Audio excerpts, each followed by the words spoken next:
Este día me pidieron hablar de arritmias específicas y la idea era hablar de electrocardiograma del flutter, de la fibrilación auricular de extrasístoles. Yo cambié un poquito el orden de cómo estaba puesta la clase para facilitar un poco la parte docente, así que vamos a partir por los extrasístoles, después el flutter y al final vamos a dejar la fibrilación básicamente porque la fibrilación es lejos lo más frecuente y por lo tanto es lo que más tienen que manejar porque es lo que más les va a tocar ver, digamos, en cualquier especialidad que, bueno, salvo que se dediquen a, no sé, a dermatología, oftalmología, en cualquier área médica les va a tocar ver pacientes con fibrilación auricular.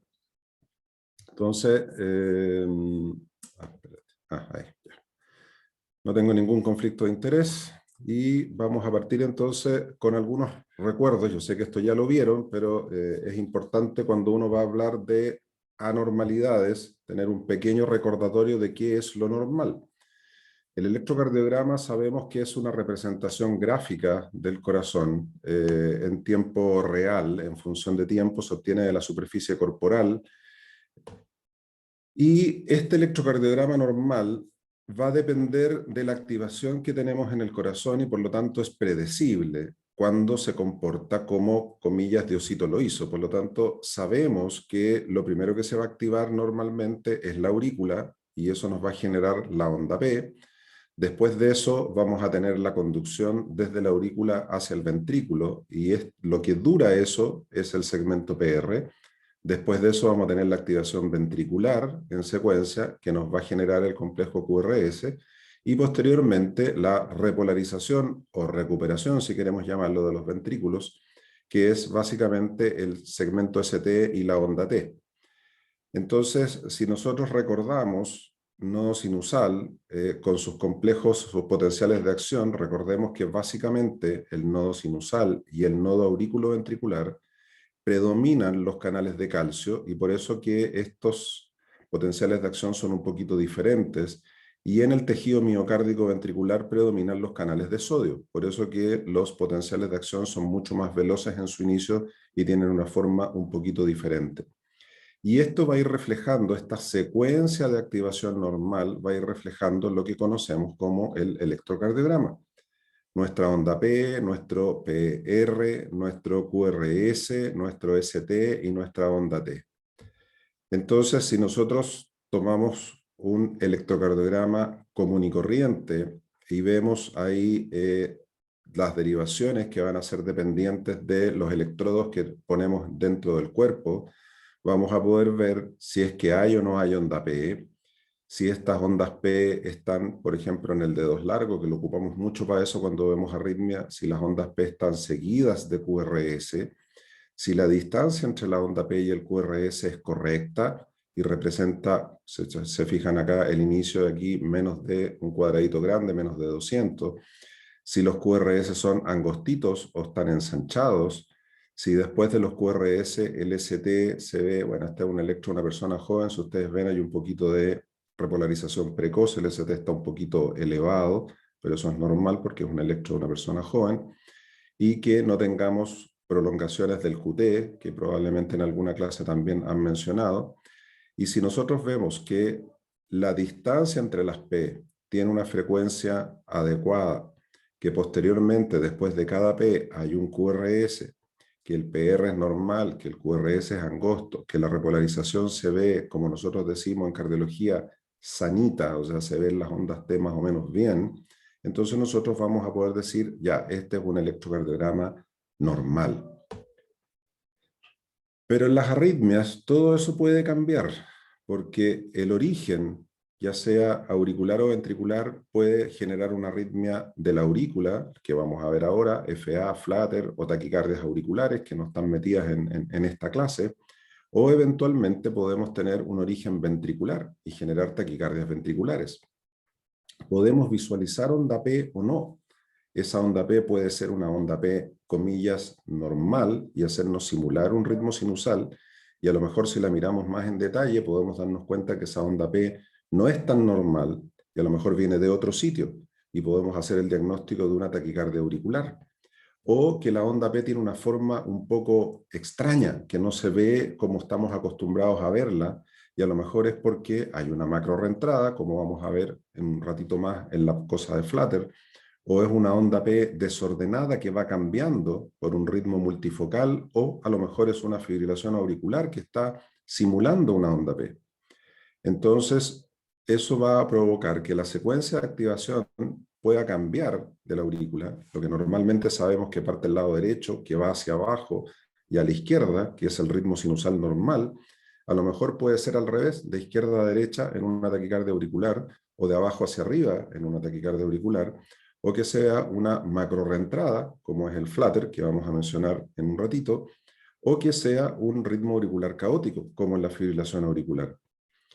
Podemos tener también de que en relación a las arritmias la activación ventricular no sea ordenada, o sea, se produzca aberrancia.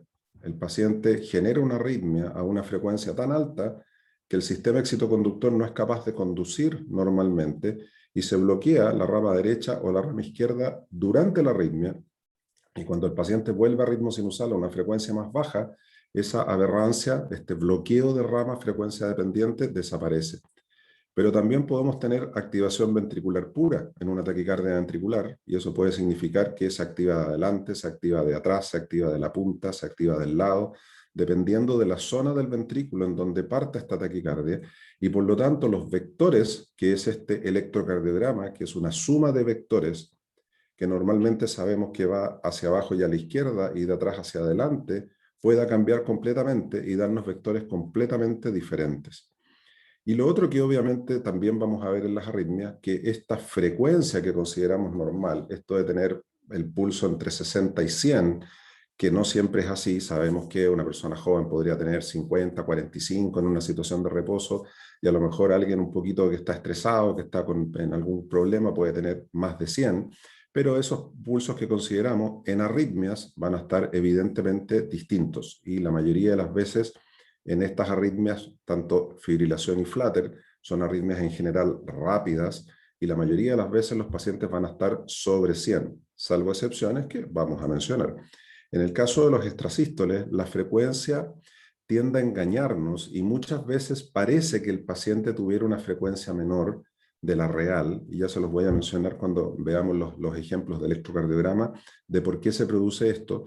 Y uno tiene que estar bien atento porque la mayoría de las veces no es que el paciente esté bradicárdico, sino que se está detectando inadecuadamente la frecuencia en relación a la aparición de los extrasístoles. Entonces, partamos por la extrasistolía ventricular. ¿Qué pasa con la extrasistolía ventricular? Extrasistolía, si vemos el nombre, es un sístole, o sea, un latido extra, que se origina en el ventrículo. Por lo tanto, cuando uno define qué es un extrasístole ventricular, tiene que decir que es un latido que se origina en el ventrículo, que como se origina no del ritmo sinusal, interrumpe la regularidad del electrocardiograma, y por lo tanto, si nosotros estamos tomándole el pulso al paciente, este extrasístole va a interrumpir la regularidad del pulso y se va a sentir como una pausa o como un salto. Y de hecho, del punto de vista clínico, a pesar de que no es el objetivo de este curso, los pacientes describen los extrasístoles como que tuvieran sensación de saltitos en el corazón, o como que el corazón diera un vuelco, porque normalmente la activación ventricular cuando viene del extrasístole hace que el corazón se mueva distinto, y muchas personas lo sienten esto en el pecho y sienten como que el corazón les diera un vuelco. También por el hecho de que el latido se adelanta y después tiene una pequeña pausa que vamos a ver en los ejemplos de electrocardiograma, muchos pacientes sienten como que el corazón se detiene y que parte de nuevo. Y eso les da mucho susto porque les provoca la sensación de como que el corazón va a dejar de latir, que se va a detener o que van a tener un paro. Cuando el corazón es normal estructuralmente, o sea, básicamente si nosotros le hacemos una ecografía al paciente y tenemos una ecografía normal, o si queremos ir más allá y le hacemos una resonancia al paciente, si tenemos la posibilidad, y demostramos que la resonancia es normal, que no tiene realce tardío, o sea, no tiene cicatrices, tiene todos sus tejidos normales, los extrasístoles ventriculares son benignos. Los extrasístoles ventriculares son preocupantes solamente cuando el paciente tiene cardiopatía estructural, básicamente que esté dilatado por una miocardiopatía dilatada o que tenga una cicatriz de infarto en un paciente que ha tenido un infarto previo, o que a lo mejor el paciente tiene una miocardiopatía ritmogénica y tiene una enfermedad degenerativa en que estos extrasístoles son signos en el fondo de esta enfermedad. Pero eso es en la minoría de los casos, porque los extrasístoles son extremadamente frecuentes y en la gran mayoría de los pacientes ustedes los van a estudiar o les va a tocar verlos y los pacientes no van a tener cardiopatía y por lo tanto se van a comportar más bien benignos y lo que van a generar son síntomas, como estábamos viendo acá. Y en ese mismo contexto, esta última frase, como en la gran mayoría de los casos los extrasístoles ventriculares son benignos, es muy raro que precedan una taquicardia ventricular sostenida y por lo tanto, aunque el paciente tenga muchos extrasístoles y ustedes estén en una servicio de urgencia con un monitor y viendo que hay muchos extrasístoles, eso no significa que con la más alta probabilidad va a terminar en una taquicardia ventricular y en un paro. Todo lo contrario, con la menor de las probabilidades va a ocurrir eso. Por lo tanto, no hay que tenerle tanto susto a los extrasístoles en la gran mayoría de los pacientes. Obviamente esto no es para todos. El extrasístole ventricular se puede originar de cualquier parte. Si ustedes miran el lado derecho, el extrasístole puede ser de cualquier porción del lado derecho, puede venir de la base, puede venir del septum, puede venir de la zona apical anterior del tracto de salida, y lo mismo pasa en el lado izquierdo. Puede venir de la zona septal izquierda, puede venir de la pared libre, puede venir de la zona del tracto de salida del ventrículo izquierdo. Sin embargo, hay algunas zonas que es más frecuente ver extrasístoles más comúnmente o más benignos. Y la zona del tracto de salida, o sea, este sector de acá, del ventrículo derecho, es extremadamente frecuente en la gran mayoría de los casos de pacientes con extrasístoles benignos. La verdad que no sabemos exactamente cuál es la razón de esto, pero lo que uno ve en la clínica es que los pacientes con extrasistolía ventricular, la gran mayoría de las veces viene del tracto de salida de ventrículo derecho. También la zona del tracto de salida de ventrículo izquierdo, este sector de acá, y la zona lateral alta, también es un sector de extrasístoles benignos con frecuencia. Muchas veces uno le toca ver de otras zonas extrasístoles benignos, pero evidentemente si no son de estos sitios como más típicos, por así decirlo, uno tiende a preocuparse un poquito más y a revisar al paciente con más detalle. Entonces, vamos al electrocardiograma. ¿Cuáles son las cosas más importantes antes de ver los ejemplos de electrocardiograma? Primero, que un extrasístole ventricular no va a ser precedido de onda P, porque no se origina en la aurícula. Y por lo tanto, cuando yo veo un extrasístole ventricular en un electrocardiograma y miro justo detrás de él, no voy a encontrar una onda P. Y si la encuentro, lo más probable que sea casual, porque topó en el fondo con la onda P que venía por una disociación y no porque efectivamente la onda P sea la que genera el extrasístole. Porque si yo tengo un trazado que tiene muchos extrasístoles y todos vienen precedidos de onda P, entonces yo tengo que pensar que esos son extrasístoles supraventriculares y no ventriculares. Segundo, como son extrasístoles que se originan en el ventrículo, evidentemente que tienen que tener QRS ancho, salvo que sean extrasístoles que partan justo de la porción distal del GIS y sean capaces de conducirse específicamente por ambas ramas en forma perfecta y que sea un extrasístole ventricular alto que llamamos nosotros y que tenga un QRS angosto, lo cual está descrito, existe, pero es extraordinariamente raro. Los extrasístoles ventriculares son anchos, eso significa que van a tener un QRS mayor a 120 milisegundos. Y si se originan en el lado derecho, se van a conducir con imagen de bloqueo rama izquierda, o sea, con un B1 negativo, y si se originan en el ventrículo izquierdo, se van a conducir con una imagen de bloqueo de rama derecha, o sea, significa que son positivos en el B1. Tienen disociación ventriculo-auricular. Esto es un signo patognomónico. Si nosotros vemos disociación entre la aurícula y el ventrículo, con un ritmo ventricular que es más rápido que el de la aurícula, sabemos que el ritmo es ventricular, y eso es de certeza. El punto es que a veces no logramos ver, y lo vamos a ver en los ejemplos, exactamente dónde está la onda P. Y por lo tanto, como no tenemos certeza absoluta de dónde está la onda P, de repente no podemos certificar que efectivamente hay disociación. Pero en un extrasístole ventricular siempre vamos a tener disociación, salvo que el paciente esté en fibrilación. Y si el paciente tiene una fibrilación auricular en que no hay onda P, los extrasístoles ventriculares no van a cumplir en el fondo con este criterio de no ser precedidos de onda P, porque no existe onda P en ese paciente. Y no vamos a poder ver disociación y tampoco vamos a poder ver pausa compensatoria, que lo vamos a mencionar enseguida, porque el paciente en este caso estaría en FA, no en ritmo sinusal. Ahí es más difícil el diagnóstico, ¿ya? Y todos los extrasístoles ventriculares tienen esto que se llama pausa compensatoria, que vamos a explicar en un ejemplo electrocardiográfico para que se entienda qué significa esto de la pausa compensatoria, ¿ya? Entonces, esos 4 elementos habitualmente en ritmo sinusal uno es capaz de encontrarlos. Entonces, miremos este primer ejemplo, que es muy simple. Esta flecha está mal puesta, pero no encontré otro. Si ustedes ven aquí, ustedes se fijan, un complejo sinusal normal, otro complejo sinusal normal, otro complejo sinusal normal, y de repente aparece aquí un QRS ancho, evidente, más de 120, o sea, más de 3 cuadraditos chicos, así groseramente categórico. Aquí, en esta zona, ustedes no ven una onda P, que puede ser diferente a la onda P normal, porque a lo mejor el paciente hizo un extrasístole auricular conducido con bloqueo de rama. Y si ustedes miran, y eso es re importante como tip, como cosa así como truco, miren la onda T anterior al complejo del extrasístole, porque a veces la onda T está levemente modificada, está más puntuda o está más plana, porque hay una P metida ahí. Y ustedes miran la T anterior y esa T anterior está distinta. Entonces uno dice, a lo mejor aquí hay una P efectivamente metida, y al estar esta P metida, esto es un extrasístole supraventricular conducido con bloqueo de rama. Pero si ustedes miran esta T, y miran esa, se ven iguales. Y sin embargo, aquí hay una muesca, que sería raro de ver en una T normal. Y esa muesca, si ustedes la miden, la distancia entre esta P y esta P, y la distancia entre esta P y esta muesca, calza. Y si después miran la distancia de aquí a acá, calza.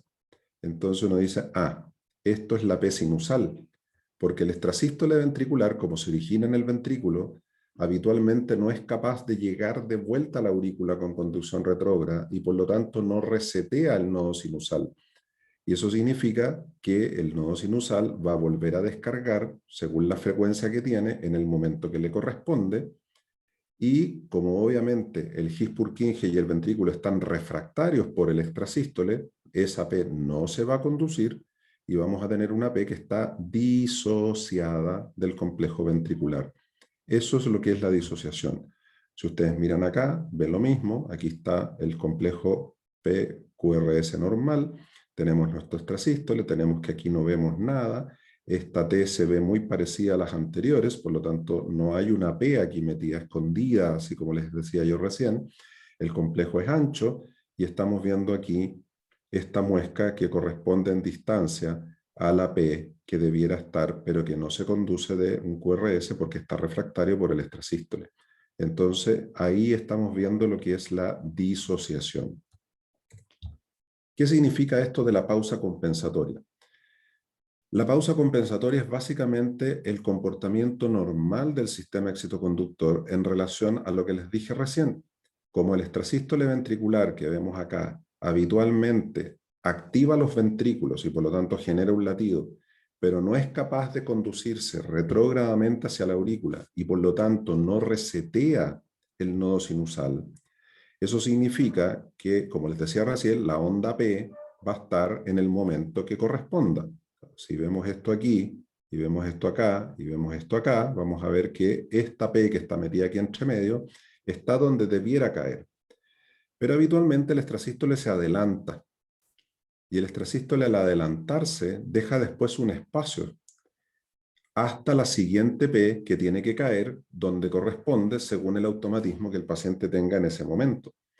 Entonces, si yo con un extrasístole veo que la distancia, el tiempo o los milímetros del QRS previo al siguiente del extrasístole corresponde a 2 ciclos normales, eso es pausa compensatoria.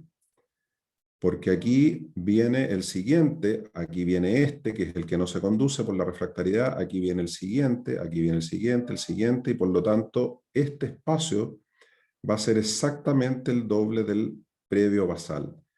Si eso no es así, y este latido, por ejemplo, está aquí o está acá, y la pausa no es compensatoria, uno tiende a pensar de que probablemente este extrasístole es auricular, porque una actividad auricular resetea el nodo sinusal, y al resetear el nodo sinusal, ese nodo sinusal va a partir de nuevo, según su automatismo, y por lo tanto el ciclo de salida de ese extrasístole no necesariamente va a ser exactamente igual a lo que el paciente tiene en ese momento, y por lo tanto va a cumplir una pausa no compensatoria. Esa es la definición de pausa compensatoria. Si no se entendió bien, lo vemos después en las preguntas.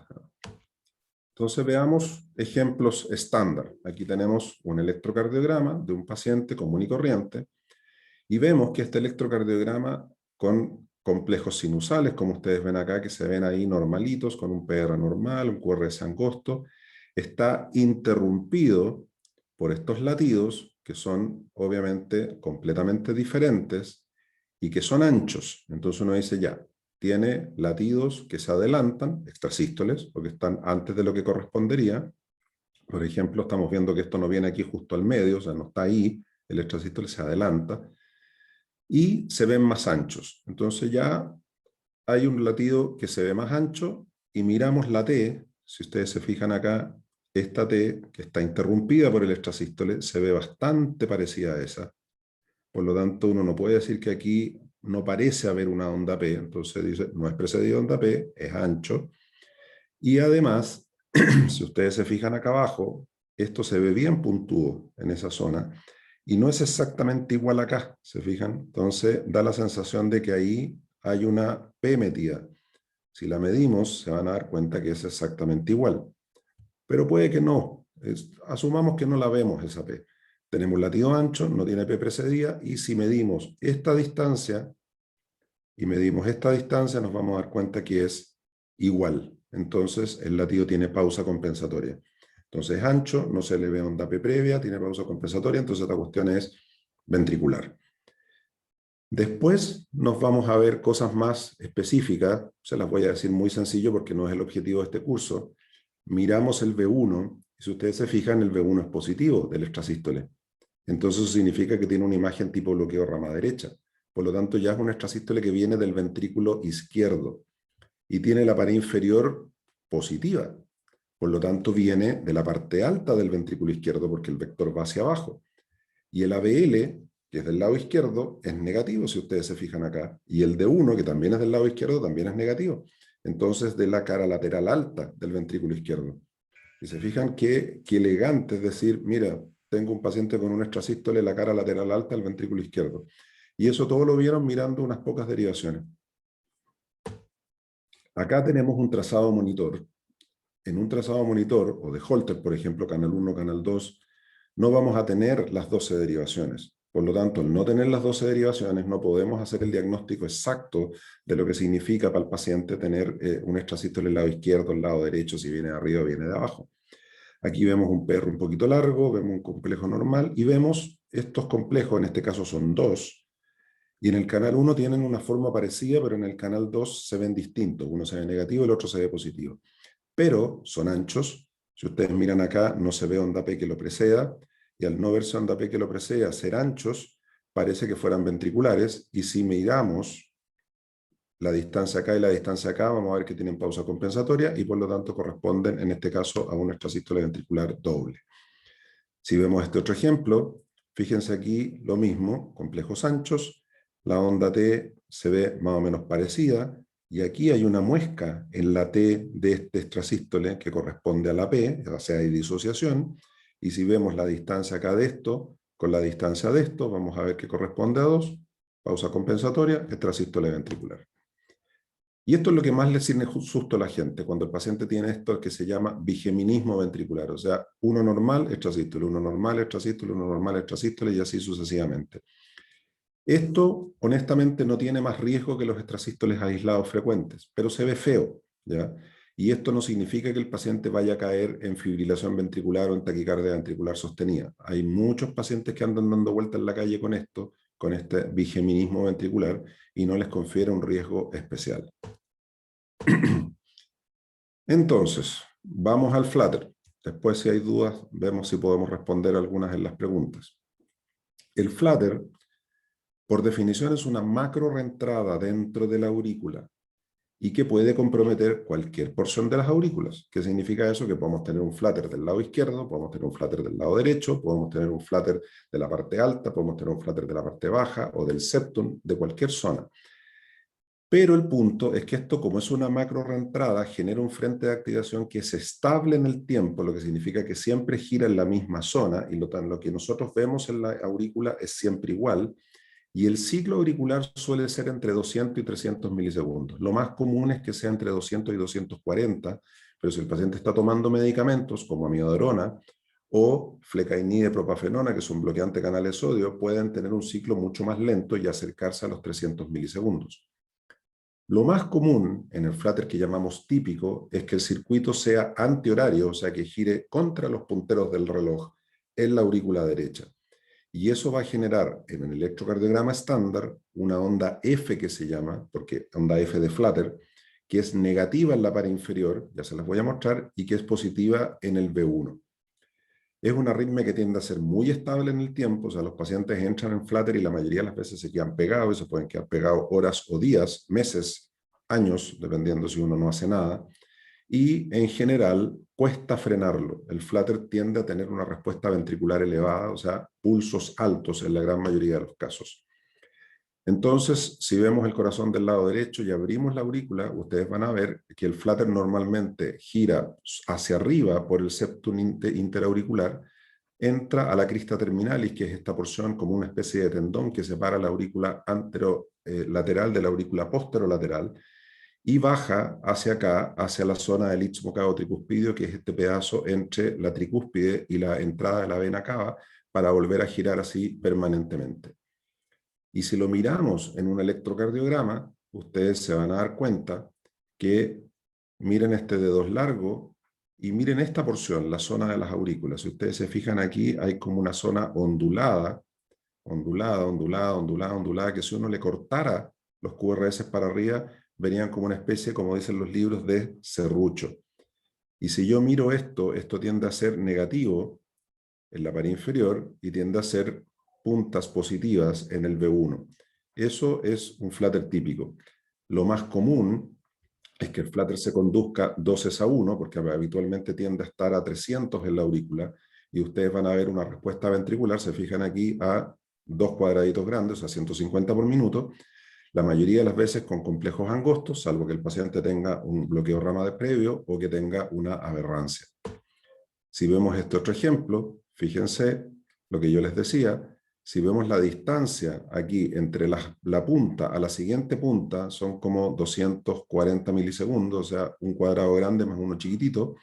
Si ustedes cortaran aquí todos los QRS, van a ver el clásico serrucho, y ustedes van a ver esta onda que se repite, que se repite, que se repite, que se repite, y que es siempre igual, siempre igual, siempre igual.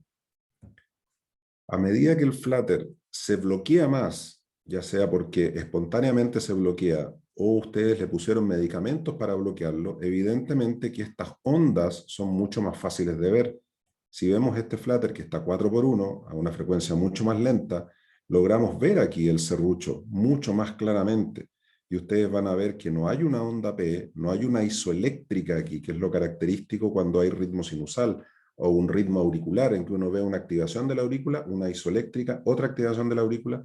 Aquí lo que ustedes están viendo es básicamente una onda continua, una onda continua, una onda continua, una onda continua, y que es siempre igual. Si ustedes la siguen, la siguen, la siguen, la siguen, va a ser siempre igual.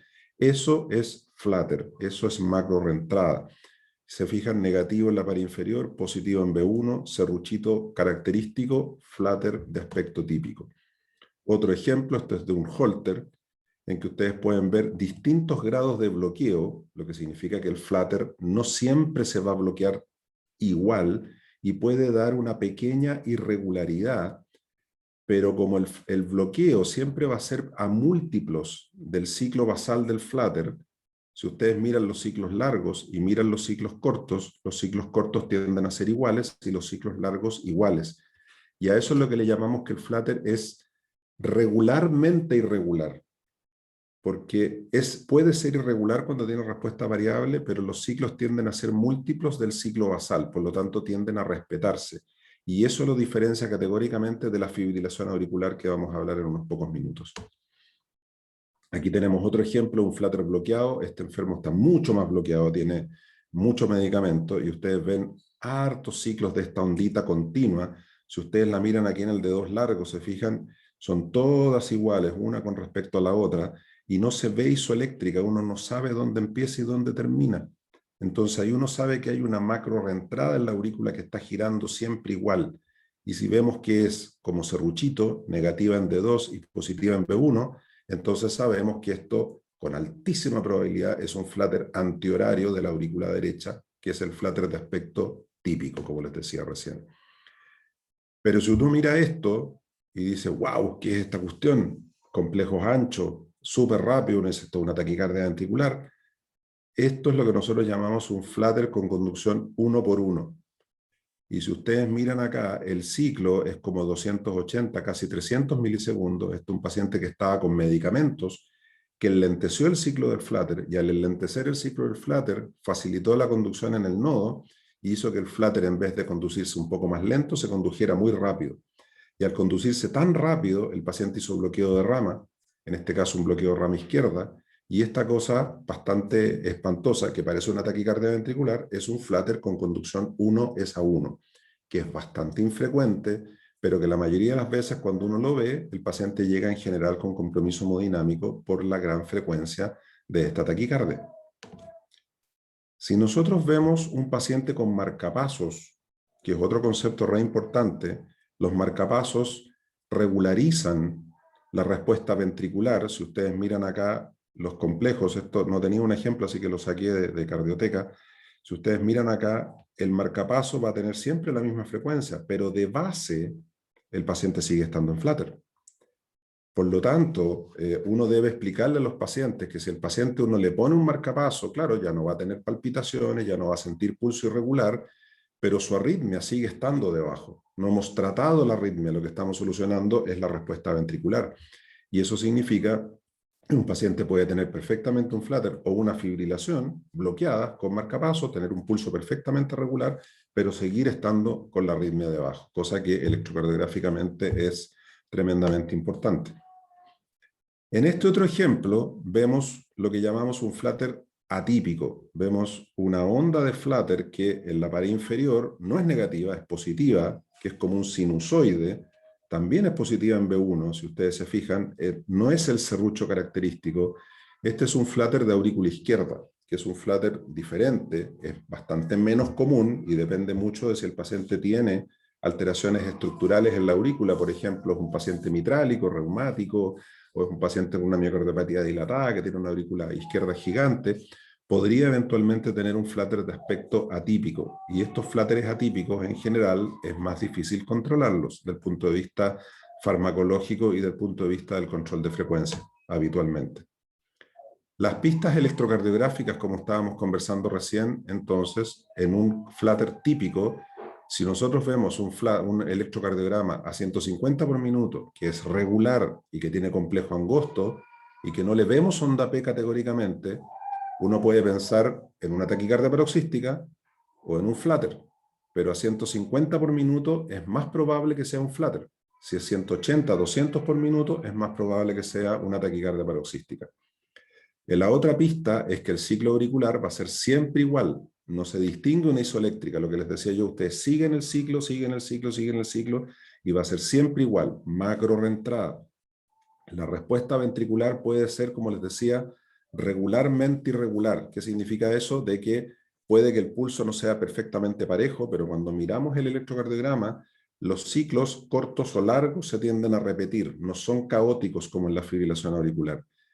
Y si el paciente está a una frecuencia alta y tenemos dudas, podemos en un servicio de urgencia poner la adenosina para bloquear la respuesta ventricular y volver a esto, a ponerlo por unos segundos más lento para que podamos ver efectivamente lo que hay debajo y si el paciente en la aurícula efectivamente tiene un flutter o tiene otra cosa.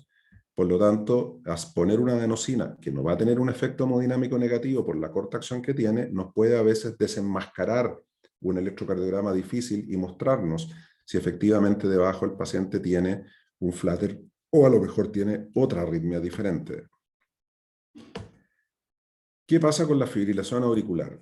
Del punto de vista electrocardiográfico, la fibrilación auricular se define como un ritmo con ausencia de onda P, en que la actividad auricular es desordenada, no hay una actividad que se repite en el tiempo, como en el flutter, y por lo tanto tiene una respuesta ventricular que es irregular, que son las cosas que marcan el diagnóstico de la fibrilación auricular. La fibrilación auricular se está haciendo cada vez más prevalente. Los estudios Framingham mostraron que mientras más vieja es la población, más prevalencia de fibrilación auricular. La hipertensión, que es tremendamente prevalente en nuestra población, provoca fibrilación auricular. Y la cardiopatía estructural, si el paciente es hipertrófico, si el paciente está dilatado, si el paciente tiene infarto o es valvular, generan también más riesgo de fibrilación auricular. Y el mayor problema de la fibrilación auricular no son las palpitaciones, es el hecho de que aumenta significativamente el riesgo tromboembólico y los pacientes que tienen fibrilación auricular se pueden morir de accidentes cerebrovasculares. Por lo tanto, es una arritmia tremendamente importante de diagnosticar y tratar de resolver.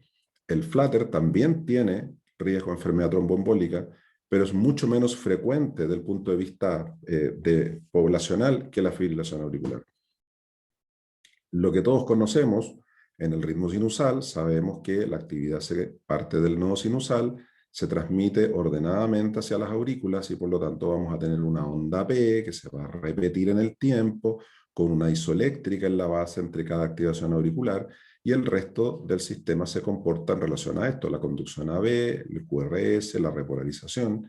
Sin embargo, cuando el paciente entra en fibrilación, sus aurículas entran en caos. Ya no hay un nodo sinusal que comande, hay múltiples zonas que están completamente desordenadas, la electricidad no es ordenada, no hay contracción mecánica porque está todo desordenado. Eso es lo que activa eventualmente la coagulación y provoca riesgo de enfermedad tromboembólica.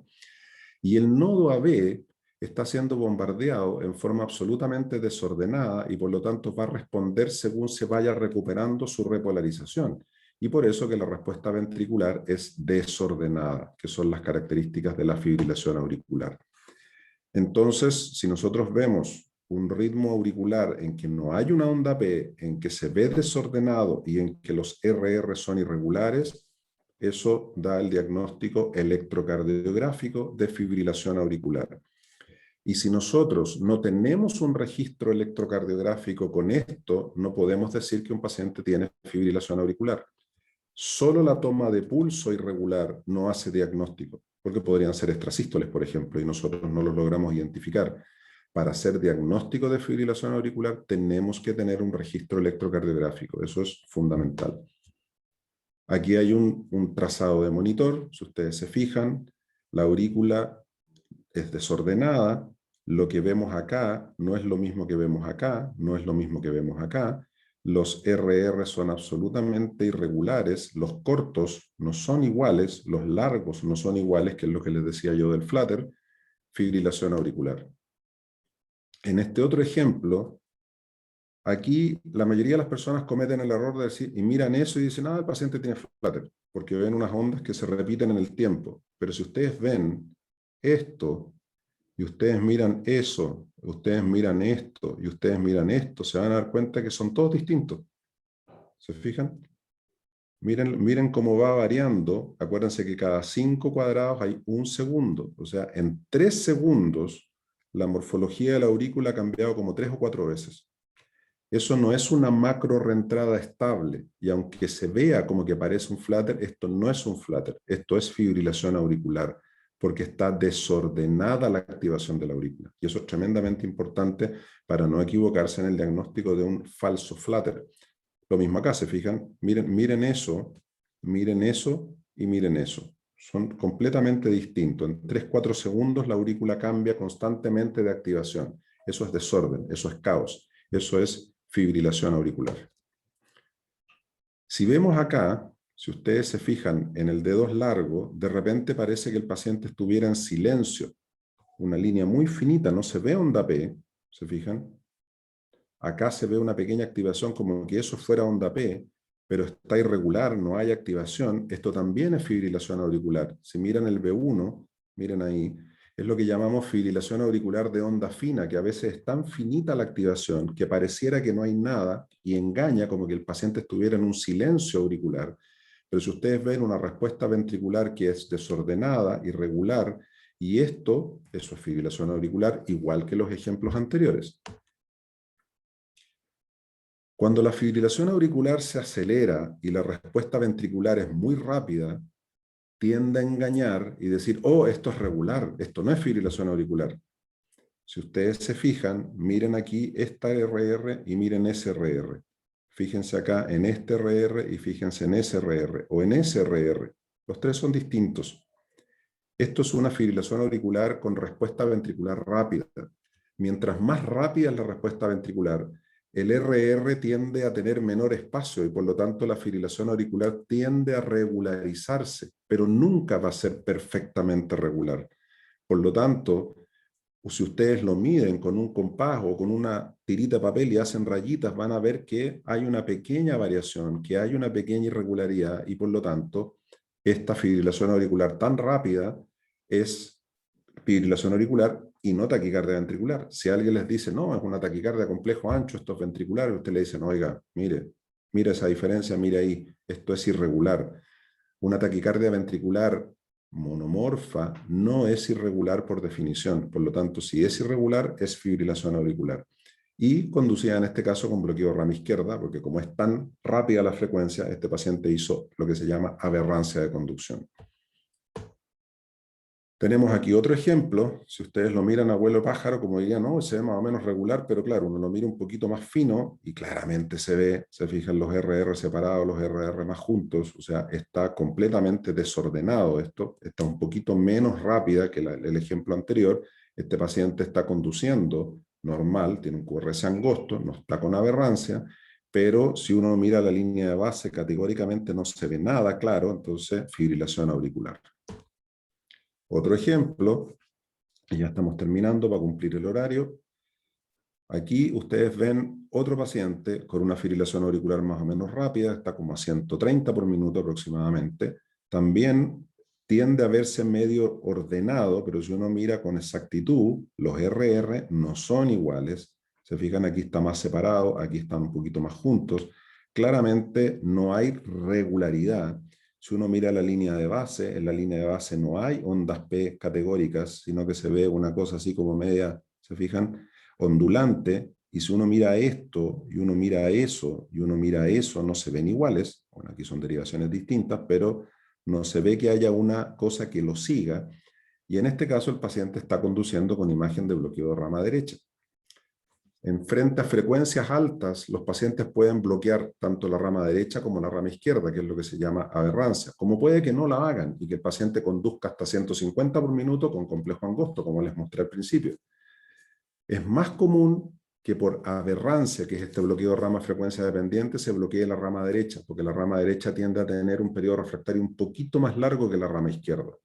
Pero eso no significa que si tenemos, como en el ejemplo anterior, en este, un paciente con una cosa irregular con bloqueo de rama izquierda, no sea fibrilación auricular con aberrancia, puede serlo perfectamente. ¿Ya? Entonces, las pistas del punto de vista del electrocardiograma de la fibrilación auricular, y esto es lo último, lo más importante es la irregularidad de los RR, pero tiene que ser una irregularidad, como les decía, desordenada, no regularmente irregular, no con múltiplos D. Aquí los RR van cambiando, cambiando, cambiando, cambiando. Perdón. La línea de base puede ser muy finita y parecer que el paciente está en silencio auricular, pero hay que mirar con detalle y uno se va a poder dar cuenta de que algo hay de actividad desordenada. Pero también la línea de base puede ser gruesa, y lo que nosotros llamamos fibrilación auricular de onda gruesa, y puede ser mal interpretada como flutter.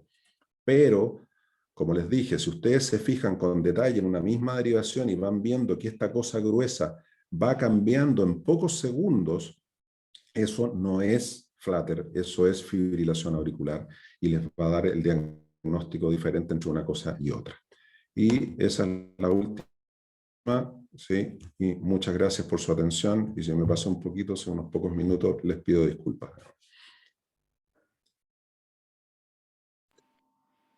Vamos a dejar de Muchas gracias, doctor. compartir.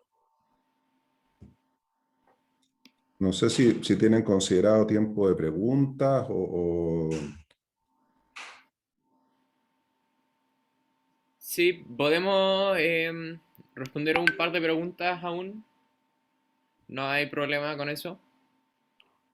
Bien. Eh, Preguntan qué es un ciclo corto, largo y corto en electrocardiograma. ¿Qué es eso? Sí, Ya. Eso es cuando ustedes ven en un paciente, ya que ya sea por extrasístoles o en fibrilación o en cualquier arritmia, si el paciente está con un IRR regular y de repente se enlentece y aparece un extrasístole rápido, eso es ciclo largo corto, en que yo veo en una arritmia que el RR se alarga y después se acorta bruscamente, eso facilita que el paciente se bloquee y el paciente tenga una aberrancia, un bloqueo de rama. Entonces, cuando uno habla, mira, largo corto y apareció un complejo ancho, uno dice ahí que en el fondo modificó los periodos refractarios por esta prolongación y acortamiento y aparecen complejos anchos. Eso nos sirve para poder diagnosticar, por ejemplo, aberrancia en fibrilación auricular versus extrasístoles ventriculares. Porque como les comenté, si estamos en fibrilación auricular, el paciente no tiene onda P, no tiene, por lo tanto, ciclos RR regulares en que uno pueda calcular esta pausa compensatoria, porque está en fibrilación auricular.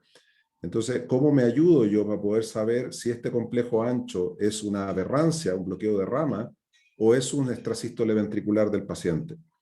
Si aparece justo después de un ciclo largo, o sea, que la FA estaba más lenta y después aparece este cortito, o sea, condujo más rápido y se bloqueó, y eso se tiende a repetir varias veces en otras zonas del paciente, por ejemplo, de un Holter, uno tiende a pensar que eso podría ser solamente un bloqueo de rama y no un extrasístole ventricular, que va a ser un poco más aleatorio en el comportamiento y no siempre estar apareciendo en estos ciclos largo-corto. Para eso lo ocupamos básicamente. Eso es porque se modifican los periodos refractarios. muchas gracias, doctor. También preguntan si es que la extrasístole ventricular es notorio la diferencia de las ondas T. ¿Qué tan frecuente es? La diferencia de si son positivas o negativas, ¿a eso se Eh, referirá? Puede ser.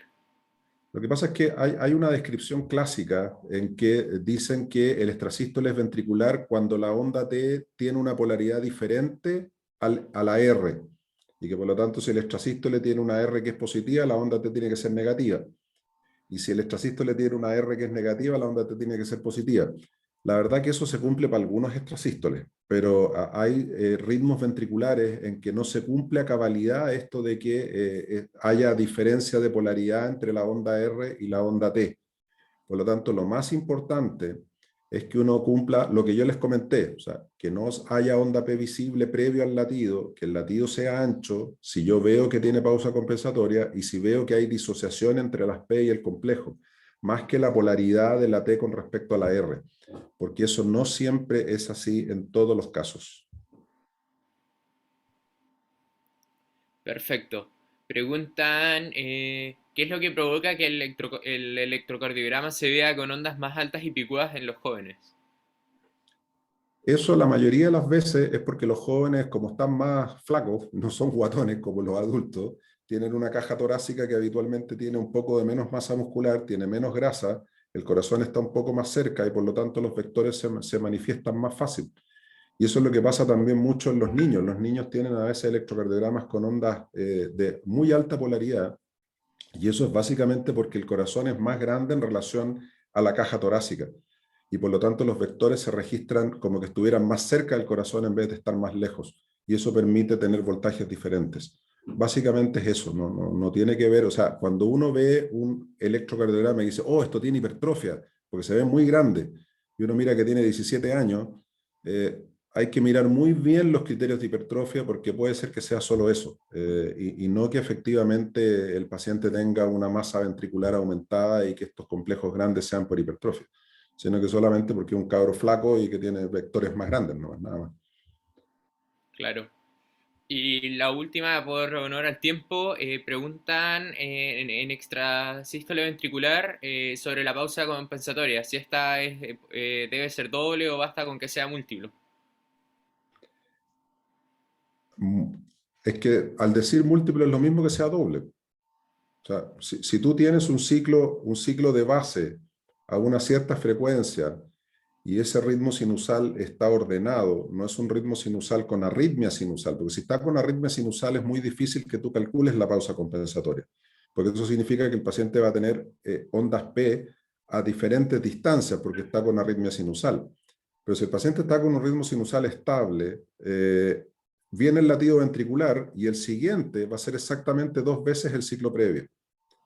Y eso es lo mismo que sea múltiplo de 2 del ciclo previo, o sea, es como una redundancia, por así decirlo.